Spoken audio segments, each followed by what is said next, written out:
Assalamualaikum warahmatullahi wabarakatuh. Halo adik-adik semua. Apakah kalian suka belajar sendirian atau belajar sambil mendengarkan musik? Nah, kali ini bersama saya, Kak Erlinda, saya akan menjelaskan tentang teknik belajar efektif dan efisien agar kita lebih gampang untuk menyerap materi yang diberikan oleh Bapak Ibu Guru di sekolah. Oke, pada poin pertama, kita akan bahas teknik belajar terbaik. Bagaimana sih Kak teknik belajar terbaik itu?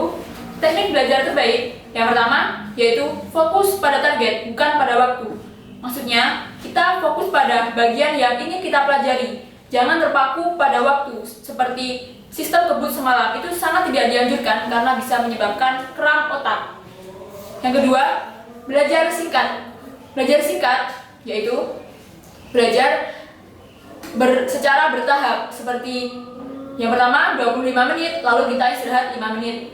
Selanjutnya kita ulangi sampai 4 tahapan. Yang ketiga, sempatkan waktu untuk istirahat.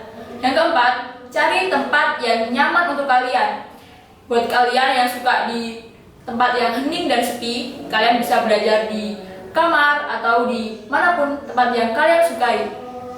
Untuk kalian yang suka tempat yang baru, kalian bisa belajar di cafe atau di coffee shop atau di manapun tempat yang kalian sukai. Yang terakhir, jangan sampai lupa ya adik-adik. Kalian harus berdoa sebelum belajar. Karena dengan berdoa kita akan meminta petunjuk kepada Tuhan Yang Maha Esa agar kita lebih gampang dalam menyerap materi pembelajaran yang akan kita pelajari. Poin kedua, kita masuk kepada teknik belajar Pomodoro. Teknik belajar Pomodoro sangat cocok buat kalian yang suka belajar sendiri. Maksudnya sendirian tanpa ada teman atau di tempat yang hening dan sepi. Cara belajar teknik Pomodoro ada 4 tahapan. Yang pertama, tentukan topik yang akan kalian pelajari. Yang kedua, pasang stopwatch 25 menit. Yang ketiga, fokus pada materi tadi. Maksudnya tidak usah apabila kalian hari ini ingin belajar mata pelajaran fisika, besoknya kalian harus konsisten dengan apa yang ingin kalian pelajari. Jangan gonta-ganti mata pelajaran dalam 1 minggu. Yang keempat, setelah 25 menit, istirahatlah selama 5 menit. Hal ini untuk menghindari stres pada otak kalian. Lalu, setelah melakukan pengulangan tahapan sebanyak 4 kali, kalian boleh istirahat selama 15-30 menit. Yang ketiga, teknik belajar secara Feynman. Kalau kamu adalah tipe orang yang belajar sambil berinteraksi dengan orang lain, cobalah cara belajar Feynman. Berbeda dengan teknik belajar Pomodoro yang mengatur jeda waktu untuk beristirahat. Belajar dengan teknik Feynman ini, kalian belajar dengan mengedepankan praktek. Seperti apa contohnya? Apabila hari ini kalian mempelajari konsep dasar suatu pelajaran, lalu kalian menjelaskan kepada teman sebaya kalian agar teman kalian mengerti. Begitu juga kalian dengan menjelaskan, kalian juga semakin paham dengan materi yang kalian pelajari. Ada 4 tahap dalam belajar secara teknik Feynman. Yang pertama, pilih sebuah topik atau materi yang ingin kalian pelajari. Yang kedua, ajarkan materi atau topik tersebut kepada orang awam. Yang ketiga, cek bagian mana yang mengganjal menurutmu.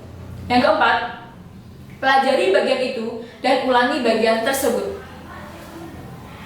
Oke, kita udah sampai di bagian summary. Cara belajar yang efektif berdasarkan penelitian ada beberapa poin. Yang pertama, beri jeda istirahat di tengah belajar. Mungkin hal ini bisa kita akali dengan memasang stopwatch 25 menit. Yang kedua, olahraga. Olahraga yang dimaksud adalah olahraga yang ringan dan menyenangkan seperti bersepeda, jogging sebelum berangkat sekolah, dan berjoget atau berenang. Kenapa sih kita butuh olahraga? Karena berdasarkan penelitian, dengan olahraga meningkatkan hormon kebahagiaan di tubuh kita. Hal itu akan mempengaruhi proses kita dalam memahami materi yang dipelajari oleh diri kita. Yang ketiga, saling tanya dengan teman atau tutor sebaya. Yang keempat, belajar singkat. Belajar singkat ini maksudnya belajar singkat tetapi secara konsisten. Jangan belajar dengan sistem kebut semalam karena hal itu sangat merugikan bagi kalian. Yang keempat, dengarkan musik. Mungkin ini sangat subjektif, tergantung kepribadian kalian. Kalau kalian suka mendengarkan musik, kalian bisa mendengarkan musik-musik yang santai dan relate buat kita yang lagi study. Yang selanjutnya, tulis tangan. Usahakan bagi kalian yang lagi belajar online maupun offline, entah itu di sekolah atau di bimbel, kalian harus mencatat apa yang disampaikan oleh tutor kalian. Supaya apa? Supaya kalian lebih mengingat apa yang menjadi materi pada hari itu. Yang selanjutnya adalah kerjakan latihan. Menurut penelitian, bahwa belajar dengan mengerjakan latihan itu lebih efektif dibandingkan dengan hanya sekedar membaca buku. Selanjutnya, ajarkan ke orang awam dengan bahasa sederhana.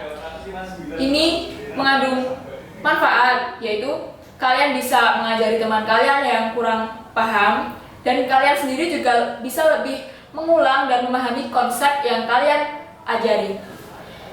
Yang terakhir adalah tidur cukup. Tidur cukup sangat penting, adik-adik, karena dengan tidur kita akan bisa mengistirahatkan tubuh kita dari kelelahan aktivitas setiap hari. Baiklah adik-adik, kita sampai pada tugas materi belajar efektif.